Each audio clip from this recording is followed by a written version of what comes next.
40% dos casos de infertilidade são puramente masculinos. O número é da Organização Mundial de Saúde e o Brasil acompanha essa média da OMS. Esse é o assunto da nossa entrevista nesta segunda-feira. Está conosco o médico Mauro Bibancos, especialista em infertilidade masculina do Grupo Huntington Medicina Reprodutiva. Tudo bem? Boa tarde. Boa tarde, obrigado pela oportunidade. É um prazer tê-lo conosco. Quais são as principais... Essa questão, vamos começar discutindo essa questão da infertilidade. Ela também é uma questão cultural? Bastante. Se a gente levar em conta os números, 40%, como você falou, é puramente masculino. Ainda existe uma interface entre em torno de 10% em que a mulher tem um problema e o homem também. Então, ao todo, você tem 40% masculino e mais 10%, ou 50% dos casos, o homem participa. Isso impacta muito na vida do casal. Então, o homem, ele se sente, algumas vezes, confuso em relação a isso e levando até uma, vamos dizer, sentindo desmerecido até do ponto de vista sexual. Deixa eu só fazer uma pergunta rápida para o senhor, doutor Mauro.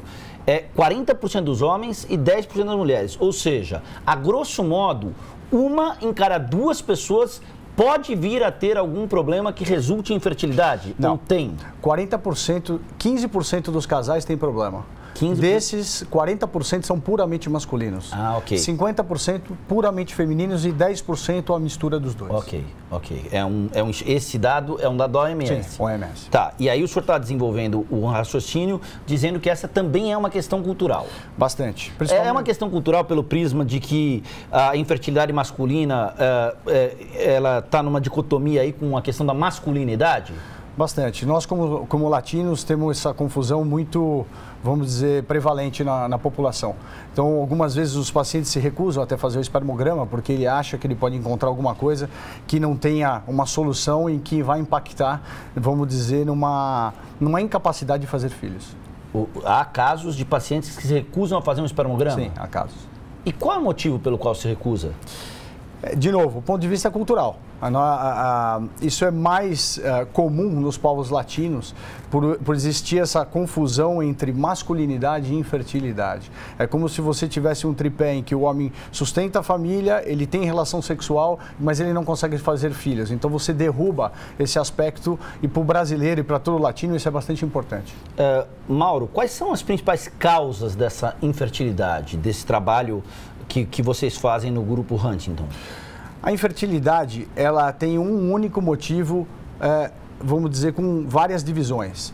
Você tem uma queda da quantidade e ou da qualidade do sêmen, que pode ser desde leve, moderada e grave, nos casos das pessoas que não têm espermatozoide na ejaculação. Essa queda pode acontecer no transcorrer da vida, então isso, eventualmente, um cuidado prévio, então onde a gente diferencia muito o homem da mulher. A mulher, ela menstrua, ela vai ao ginecologista. O homem ejacula, ele não vai ao urologista. Então ele não sabe como que é o início da vida reprodutiva, já era bom ou já era ruim. A gente pode prevenir uma queda ou não. A menstruação da mulher é um evento. É um evento. É um evento, né? O pai normalmente cumprimenta a filha e por aí vai. Isso. Em relação ao homem... Não. Na verdade, se esconde ejaculado. Se está ejaculando ou não. E aos 18 anos, 20 anos, as pessoas não querem ter filhos. Isso vai passando até o momento que não consegue.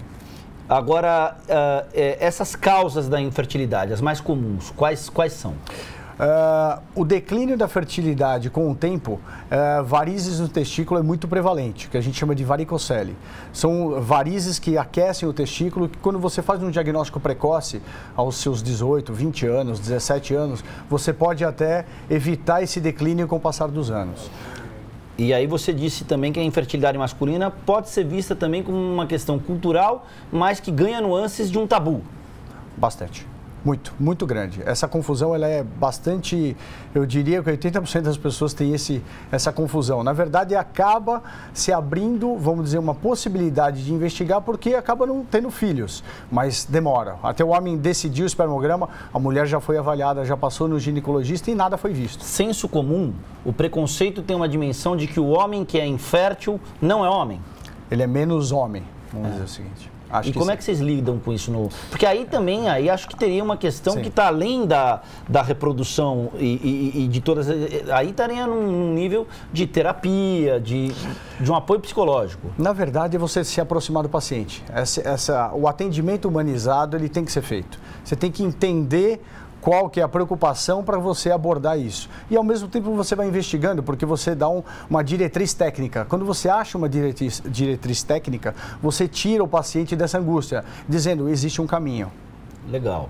Em que estágio nós estamos em relação à ciência como um todo no resto do mundo nesse tratamento de infertilidade? O Brasil está avançado nisso? Muito. O Brasil, eu posso dizer com certeza que nós no Brasil não temos nada em que seja feito em outra parte do mundo que a gente não faça aqui. O Brasil é realmente dos melhores do mundo em reprodução assistida.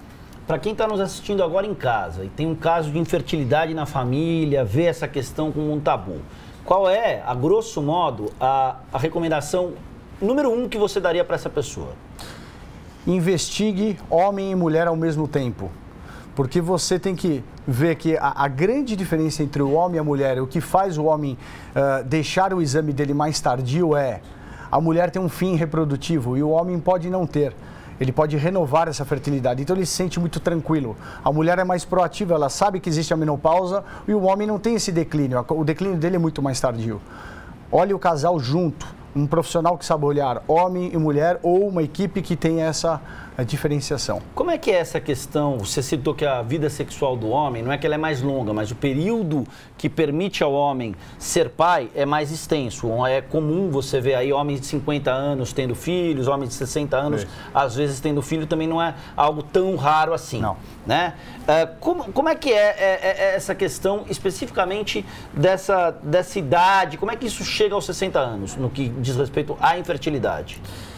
Na verdade, até pela mudança do estilo de vida, as segundas, terceiras uniões, é muito comum a gente encontrar, vamos dizer, pessoas que já tiveram filhos em qualquer outra união e queira ter filho de novo.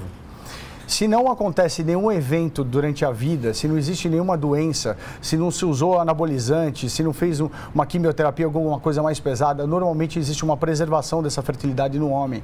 Pode existir um declínio, mas não é tão importante como uma mulher. A mulher existe um fim. O homem, eventualmente, ele declina, mas não finaliza.